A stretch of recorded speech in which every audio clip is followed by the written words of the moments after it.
Are you driven to the need to eat to the point of discomfort at your evening meal, or you don't feel satiated? Do you struggle with a compulsive need to mindlessly snack, or are tortured by irresistible nighttime cravings so strong that they feel like torture to resist? If it's a yes to one or all of those, I totally get you because I've been there.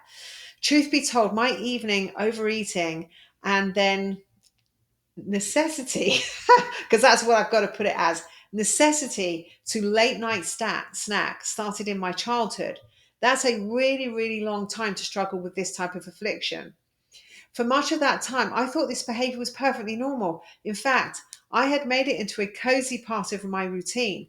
Once I was stuffed from dinner, the countdown time would start ticking down to when I could get to snuggle down on the couch and embrace my cravings. Ah, the sweet relaxation of this.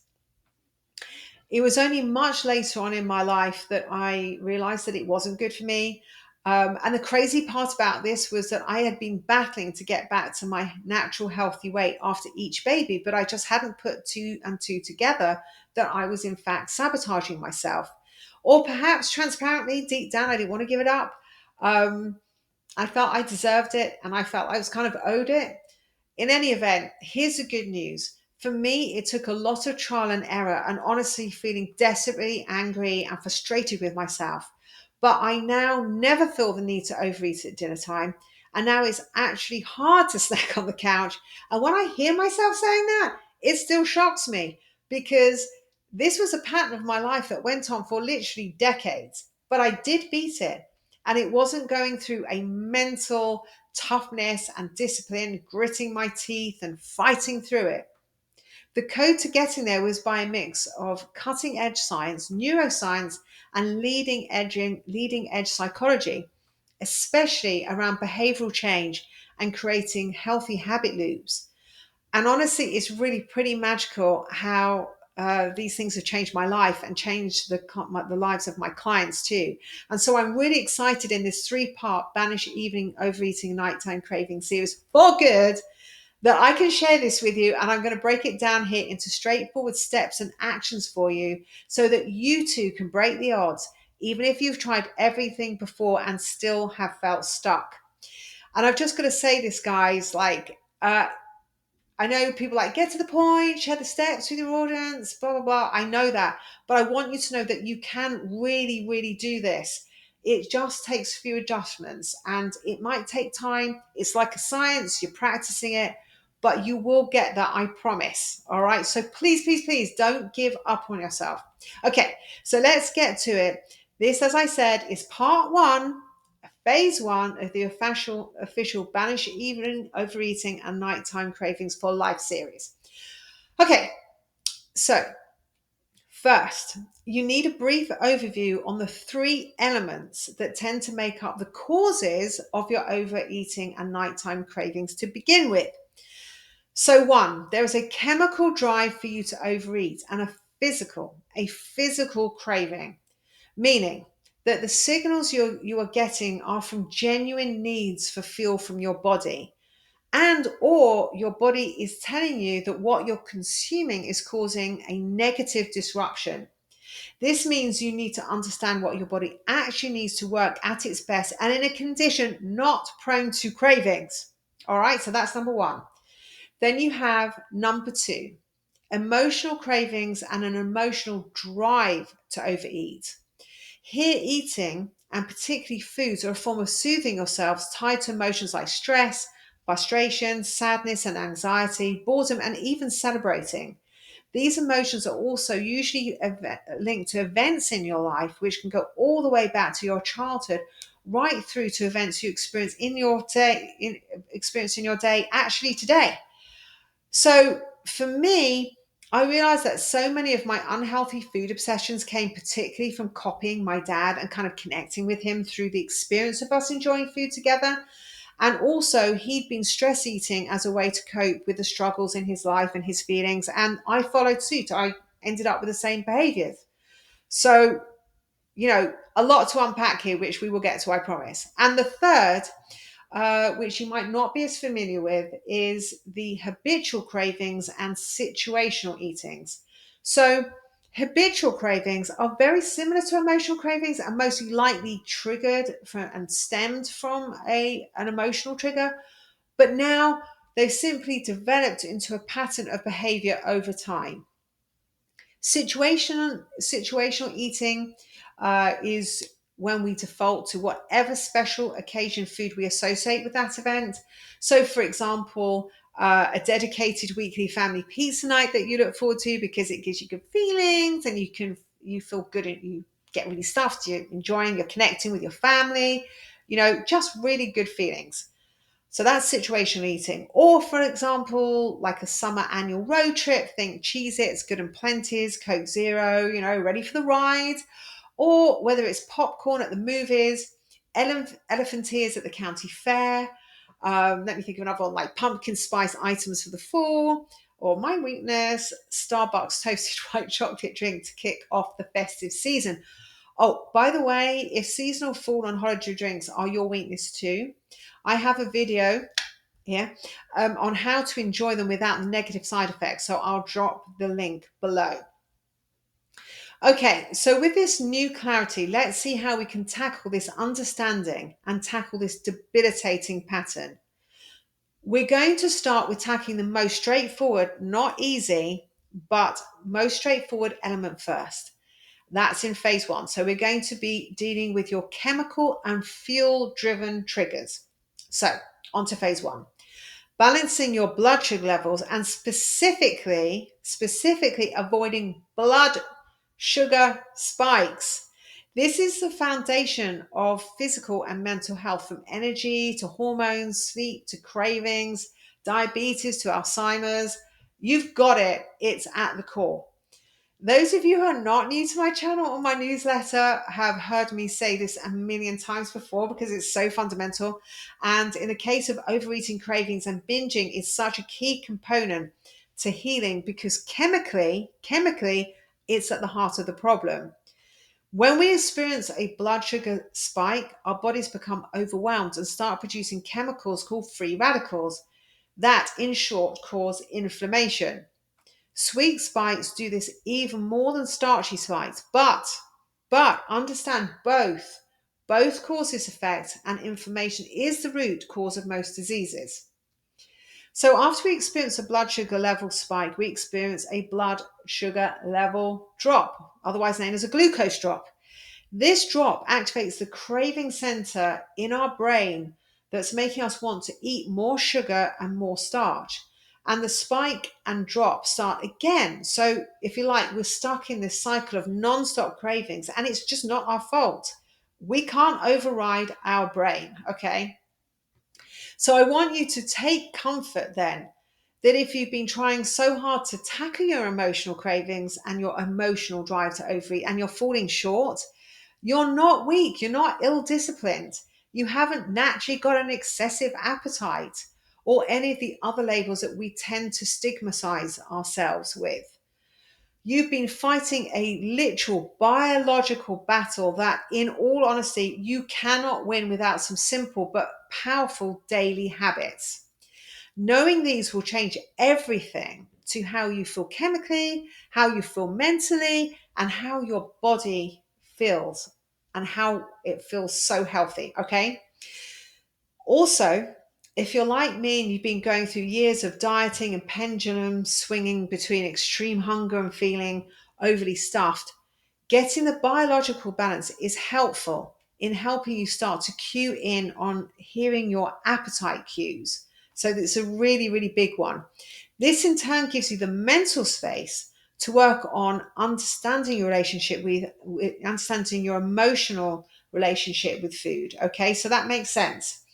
And a quick side note here, in video 3 of this 3-part series, I am going to help you lock in ways to increase your leptin levels. Leptin is a hormone that is supposed to keep your hunger satisfied. And I'm covering it there because it fits in really neatly with the healthy habit cues, solutions, routines that I lay out for you to follow. But I wanted to mention it here because it is still a physical aspect of the craving.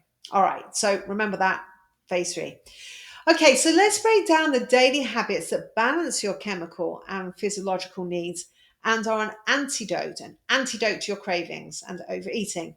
And before I do this, I want you to remember that you don't have to start making all these habit changes at once. And I'll talk about this later on in the video, because as we know, overwhelm will only lead to you being triggered, overeating, and having more cravings. Okay, so we'll just remember, just even one habit to start with is all good. Let's get to it. So, okay, habit number one, you are going to eat a savory, protein focused breakfast. Yes, I know it does seem counterintuitive.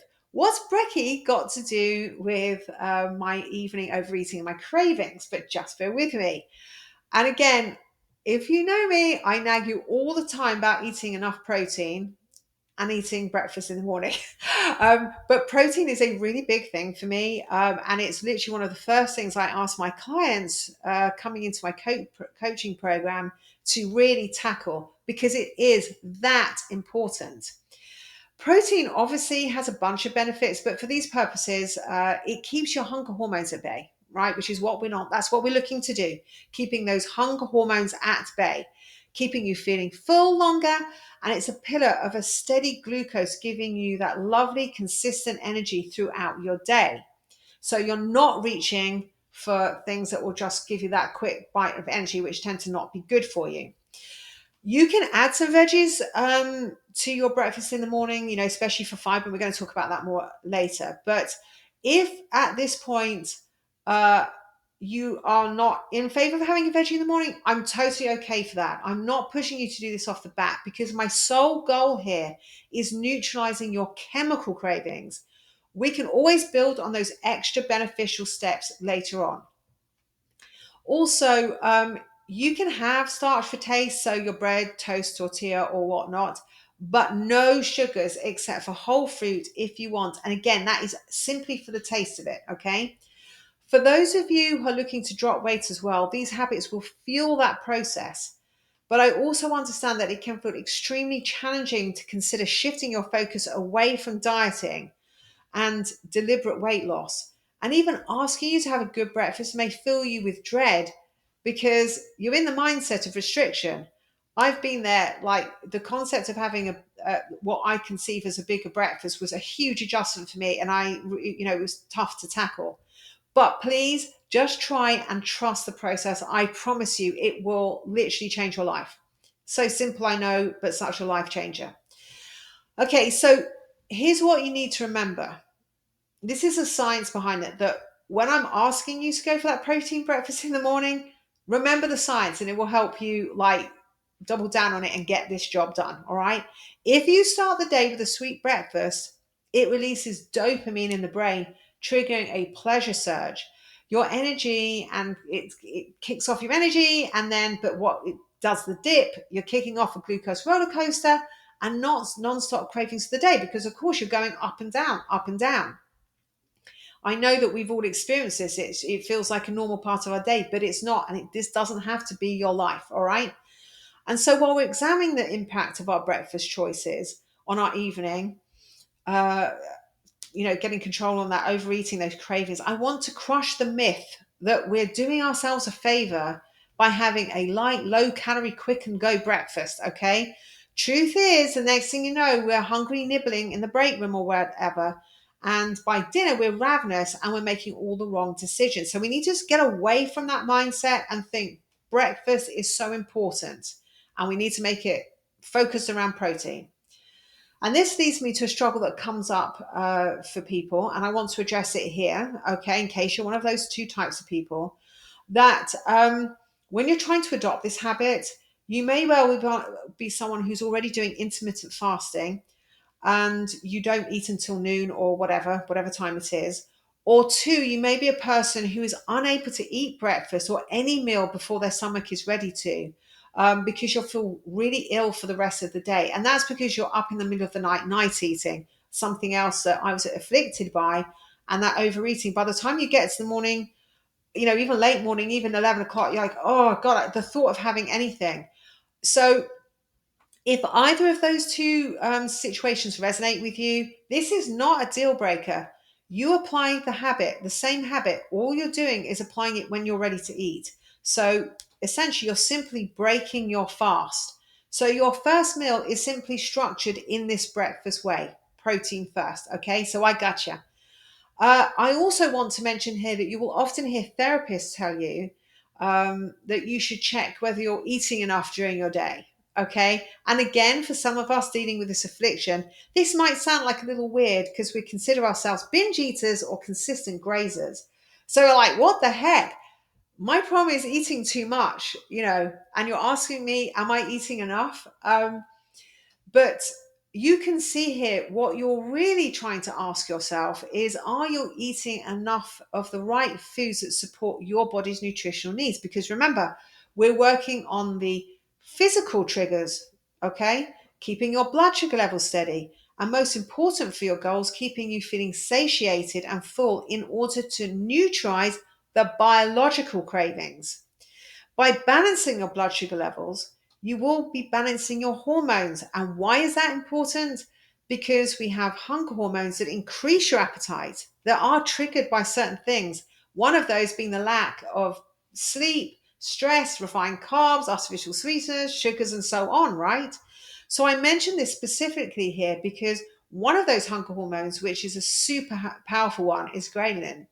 And it has its own daily cycle and rhythm, just like a sleep circadian rhythm. And guess what? It's at its lowest in the morning, meaning you're wanting to eat less in the morning, and it's highest around the 8 o'clock in the evening, which is when you're obviously trying to gear down, and that's when you're most triggered. Okay, so just what we don't need, right? However, this cycle will stay the same no matter what. No matter what we do, no matter what we try, that cycle will always be there. But it is important that you know this and not defeated by it, because there are things that will affect it, and there are things that can amplify it. And we do not want that amplification at 8 o'clock in the evening, okay, people? So one of the things that's going to amplify it is if you haven't eaten properly, you haven't eaten enough the right things, you haven't eaten enough, not that nutrition dense food, okay? Because bam, that impulse for you to need to eat is going to be amplified.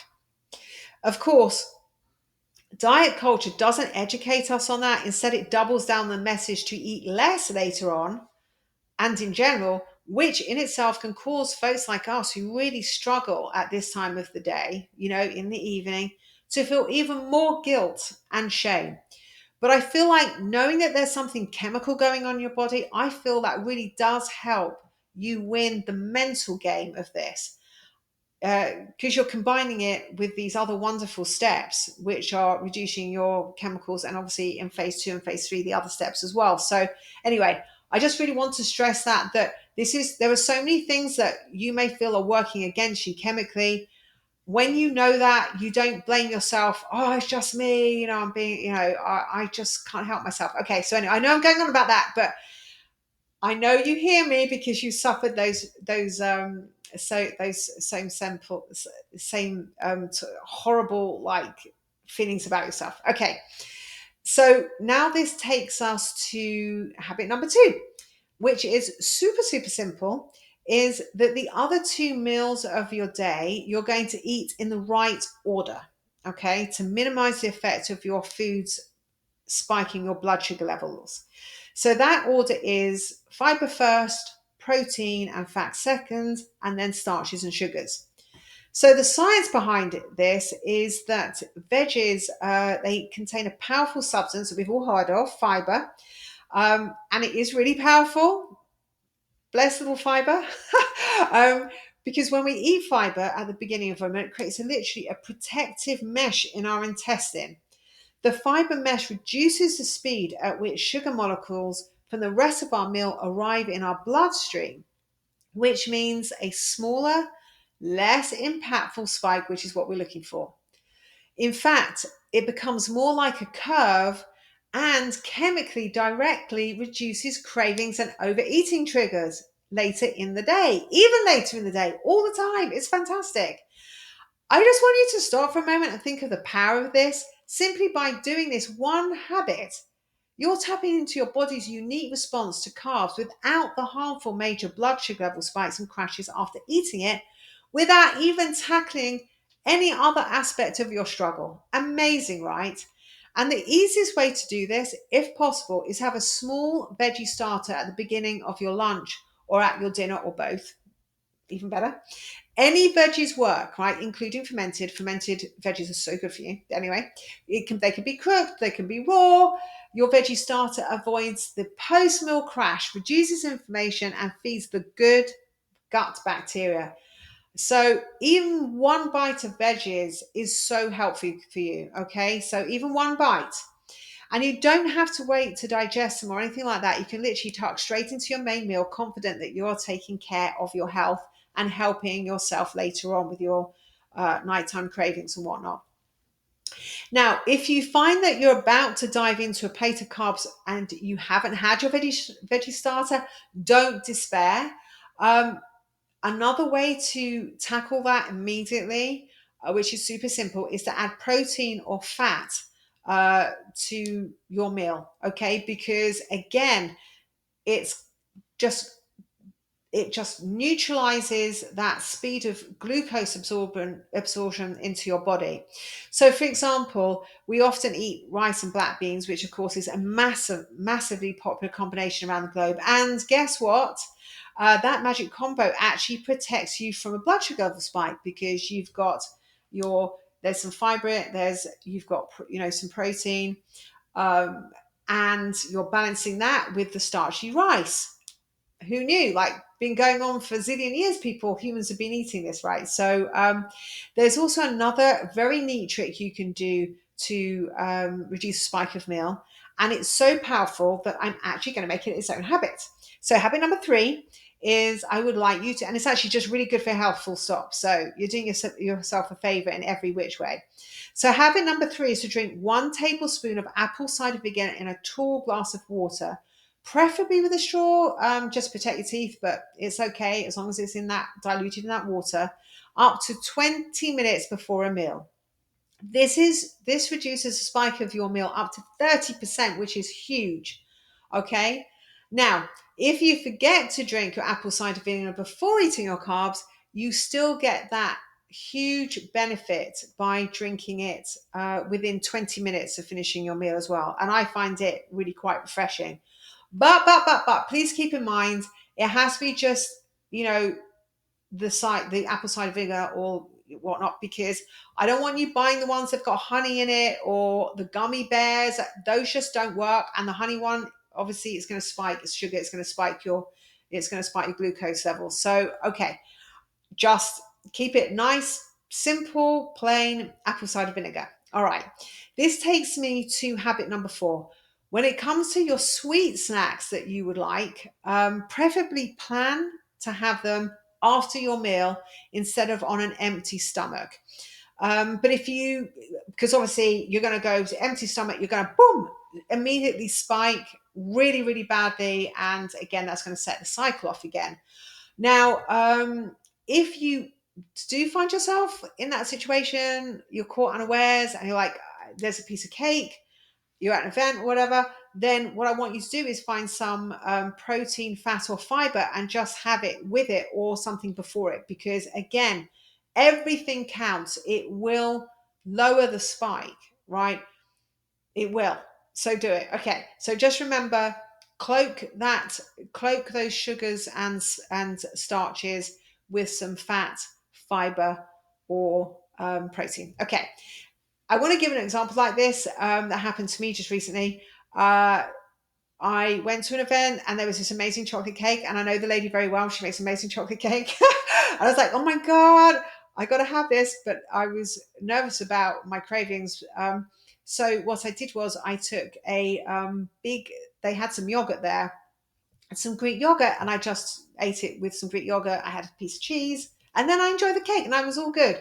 So, if you're eating a donut or whatever it is, whatever that thing that's made up of sugar and starches, just add again some sugar, some protein, fiber, or fat, or all, and I promise you, it will slow down the glucose absorption, and you'll be okay. You won't get that trigger and cause that biological kicking in. Okay.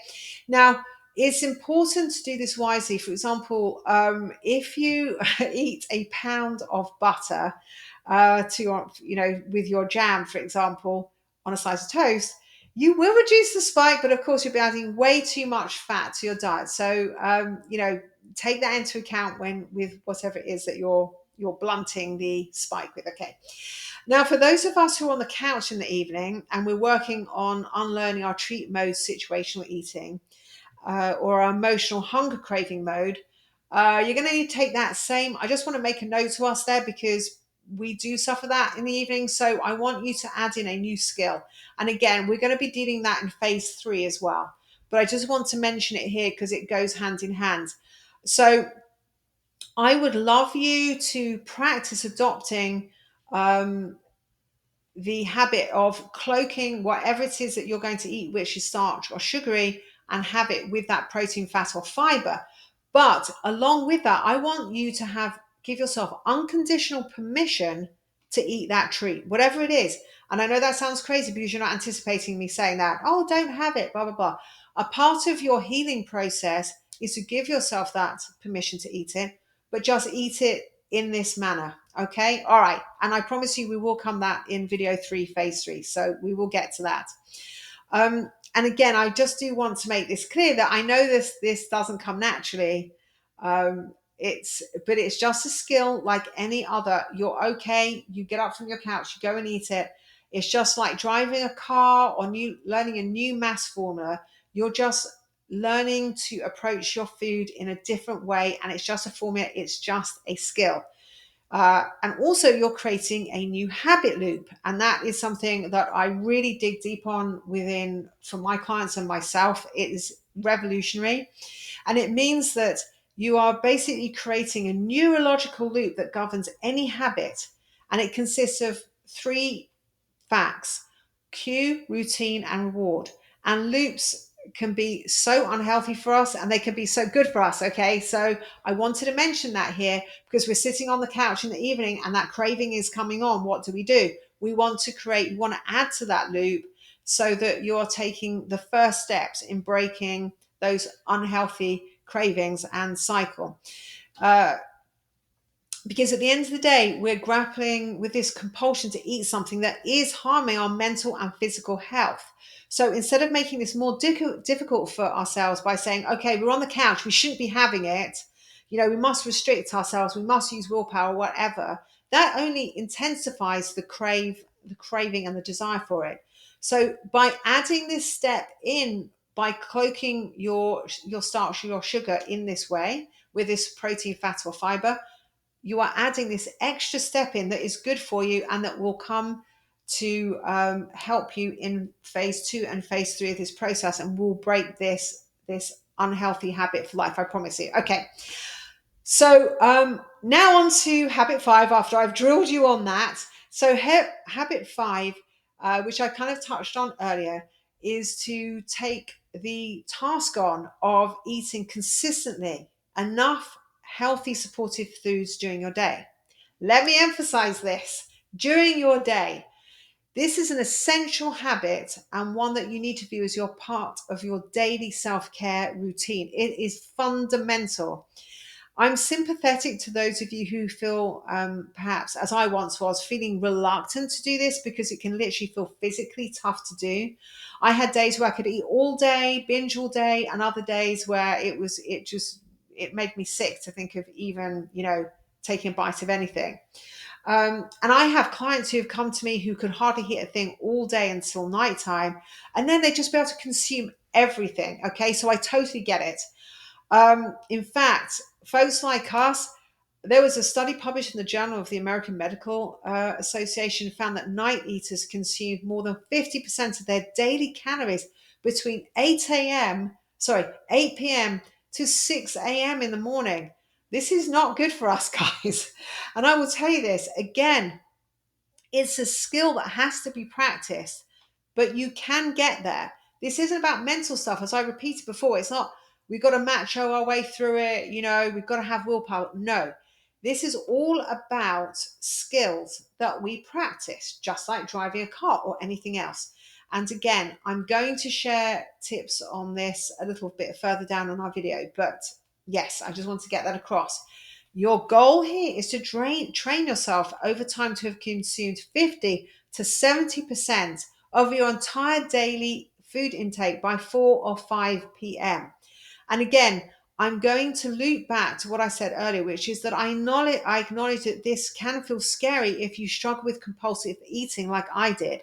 But I'm going to give you some guidelines to help you achieve this in a supportive way. And this is what this 3-part series is for, because you can do this. You can break the cycle, I promise you. Okay, which leads me to habit number 6, which is to prioritize your daily protein intake, which I know I've already touched on when I was talking about breakfast in habit 1. But I really want you to take away with you today how impactful this will be on you. I literally cannot stress you enough how making this adjustment in my life has been on banishing my overeating and neutralizing those overwhelming cravings. And my God, I've even seen it on my 7 children, okay? Children are an amazing like experiment of putting it, like just seeing it in motion, because they're not thinking like you and I about binging and compulsive eating and dieting. So this stuff really, really works. And this is because protein will help balance your biochemistry and therefore your hunger and your satiety cues. Your glucose levels are balanced, so the physical trigger to crave and binge is no longer there. Plus, fun fact, it's amazing for metabolism. It literally ends up taking 20% more calories just to digest it. And that's a win for me. I don't know about you. I can pretty much guarantee that you're probably not getting enough of it, because so few people that I come across are. But here's what you should be aiming for. You should be aiming for 1 gram of protein per pound of body weight per day, which, yes, I know is probably a shock to you. And if you were like me and the majority of my clients, the thoughts going through your head right now is the utter intimidation and overwhelm. Yes, at first it does take some practice, but I'm going to give you one simple way today that you can start. And all I'm asking you to do today, one simple thing, is just add some protein with each of your meal. That's it. No measuring, no checking anything, not seeing how much, just add 1 piece of protein to each of your meal. That's it. Now, when you're ready to take it to the next level, then the next tip is to get your is to break up your correct protein amount to into 3 sections, okay, for 3 meals a day. So for me, I aim to consume around 140 grams of protein a day. I know, right? That's around 43 grams per meal. I'm a vegetarian and I do a lot of resistance training, and I'm 53, and muscle mass begins to decrease by 3 to 8% when you hit 40 every decade. So I do need more protein to keep my muscles, but you can, just as I said, go for your ideal weight, check the amount of protein, break it into 3. Um, and I am feeling you right now. It feels like, how am I actually going to incorporate this habit into daily life? As I said, it can feel really intimidating.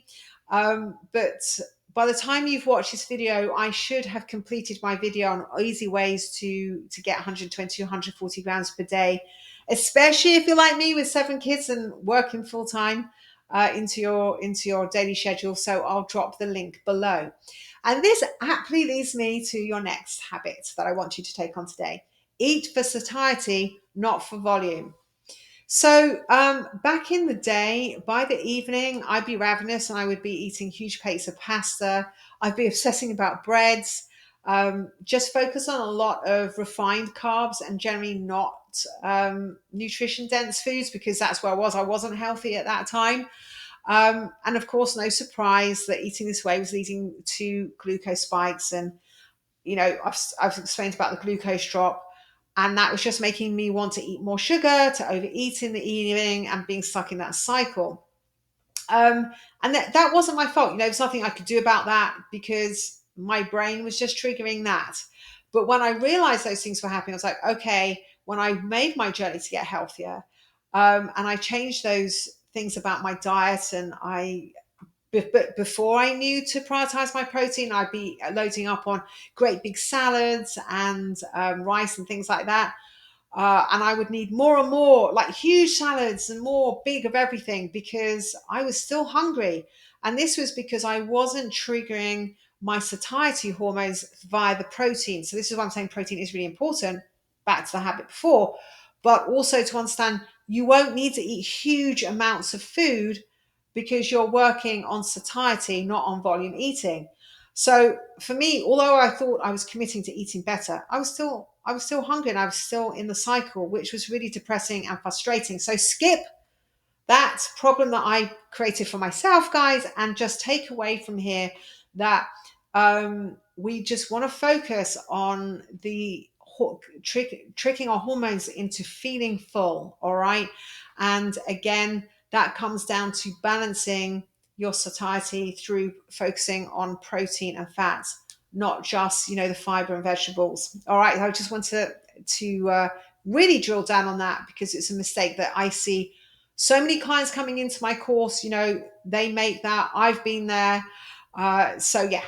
Okay, so I want to recap here that what we're looking to do is to introduce habits that will help neutralize our chemical and fuel driven triggers, primarily by balancing our blood sugar levels, and specifically by avoiding those blood sugar spikes, which in turn, as I said, plays a huge part in healing and balancing our hormones that I know so many of us suffer with. So what we're doing here is we're tackling and addressing different but related aspects and pieces of the puzzle of our overeating and nighttime cravings simultaneously. And you're going to notice when you start implementing these things I've given you here today, you are going to have a significant, and I mean significant, reduction in your appetite to overeat, as well as a noticeable blunting of your cravings, which is so much cause for celebration, because it doesn't end there. We're going to go on to phase two. Um, and our objective in phase two is dealing with the root cause of our emotional cravings and our emotional drive to overeat, which I'm going to tackle in part two of my 3-part Banish Evening Overeating and Nighttime Craving series for good. So to be sure to hit the bell and subscribe so you don't want to miss those videos. And if you're watching this after the video is already live, I'll have the playlist for the Banish Evening Overeating Nighttime Craving series linked down in the description below, so that you can work through and watch all of them and walk through all of the actions that you need, step by step, action by action, the whole entire process. Or if you want help right now, you need help and you want that shortcut, you don't want to go through the trial and error to conquer your overeating cravings for good, and you want to get lean, you want to get your hormones great, then and lose fat sustainably, or stop being a skinny fat as fast as possible. If you want to deal with all those things, then of course, please check out my free sneak peek healthy lifestyle transfer program linked in the description and comments below. See what it's all about, see if it works for you. And my friend, you can achieve this transformation. I promise you. I suffered from it so badly. I'm there. You can get there, and I am so rooting for you. I'll see you on the next one.